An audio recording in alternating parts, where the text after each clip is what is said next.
అప్పటి నుంచి ఇంకా చాలా భరించాను సార్ నేను. ఇంత అంత కాదు సార్. సరే ఇక్కడ తండ్రి ఒక స్థానంలో ఉండాలి అని చెప్పి మాత్రమే నేను భరించాను సార్. మనిషి పతివ్రతని కాదు సార్. తెలిసాకైతే భరించడానికి రీజన్ నా కూతురు. తన కోసం భరించాను సార్. రైట్. ఇక్కడ ఎవరు కావాలని రోడ్ల మీదకి తెచ్చుకోరు సార్ ఫ్యామిలీస్ ని. మీరు నిన్న ఒక ఆరోపణ చేశారు, రోజుకో వర్జిన్ కావాలంటాడు, చాలా కామాంధుడు అన్నారు. అది ఓకే, అంతవరకు ఓకే. కానీ ఇంకొక తీవ్రమైన ఆరోపణ చేశారు, ఏకంగా అక్కతో కూడా బెడ్ షేర్ చేసుకోవాలనే నీచుడు అన్నారు. ఏంటి అసలు అది? అది వినడానికి కూడా చాలా దరిద్రంగా ఉంది. సో అది ఏంటి అసలు? ఆ ఇష్యూ ఏంటి? ఎందుకు మీరు దాన్ని రేజ్ చేయాల్సి వచ్చింది? దాంట్లో వాస్తవం ఎంత సార్? నాతో మ్యారేజ్ ఫిక్స్ అయ్యాక పెళ్లి కొడుకుని చేసినప్పుడు ఇంటికి వచ్చే చుట్టాలు ఉంటారు కదా సార్,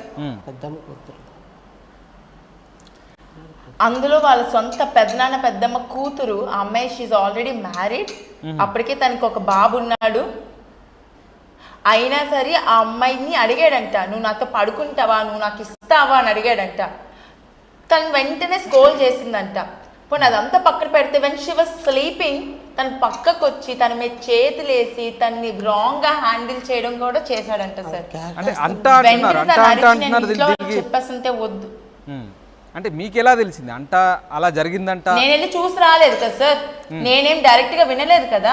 ఓకే, ఎవరు చెప్పారు? అంటే మరి నేను వినింది మీకు చెప్తున్నాను. ఆ రికార్డ్ నేను విన్నాను. ఇది మీకు ఎప్పుడు తెలిసింది? మీరు తెలిసినప్పుడు మీరు నిలదీశారండి?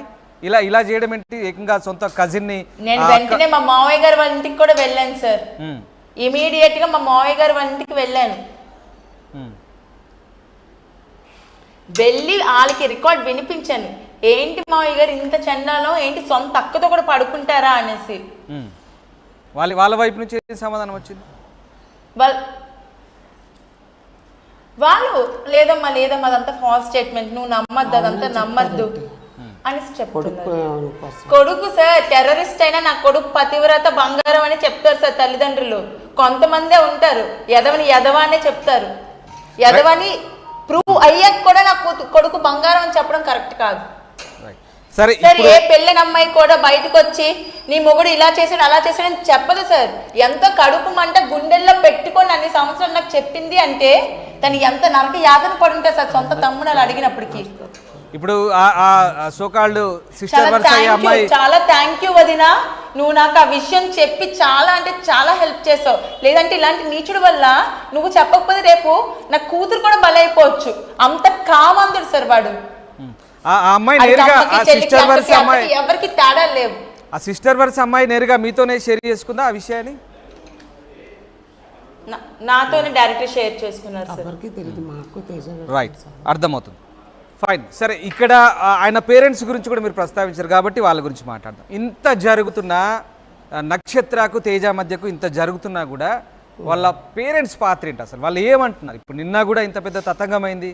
సో ఏం చెప్తున్నారు వాళ్ళు? సార్ నేను ఎప్పుడైతే కోవిడ్ టైంలో తేజ రికార్డింగ్స్ అయితే విన్నానో వెంటనే మా మావయ్య గారికి కాల్ చేస్తే వాళ్ళ చిన్న అబ్బాయిని పట్టుకొని మా ఇంటికి వచ్చారు సార్. వెంటనే రికార్డ్స్ అన్నీ మా మావయ్య గారికి వినిపిస్తే ఇలాంటి చెత్తనా కొడుకులందరూ నా కడుపులోనే పుడతారమ్మా అని అన్నారు. ఆ రికార్డ్స్ వింటానంటే వినిపిస్తాను.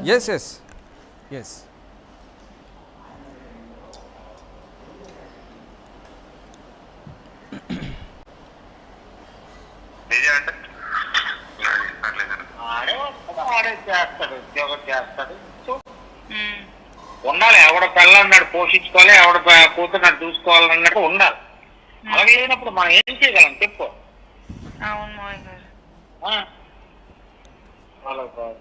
అడిగినాడు లేడు, చేసినాడు లేడు, సరిపో. రావా అంటే నువ్వు రావు. హేమంత్ లేడా మావయ్య గారు హైదరాబాద్ లోని? చెప్పట్లేదా ఏమి తేజకి?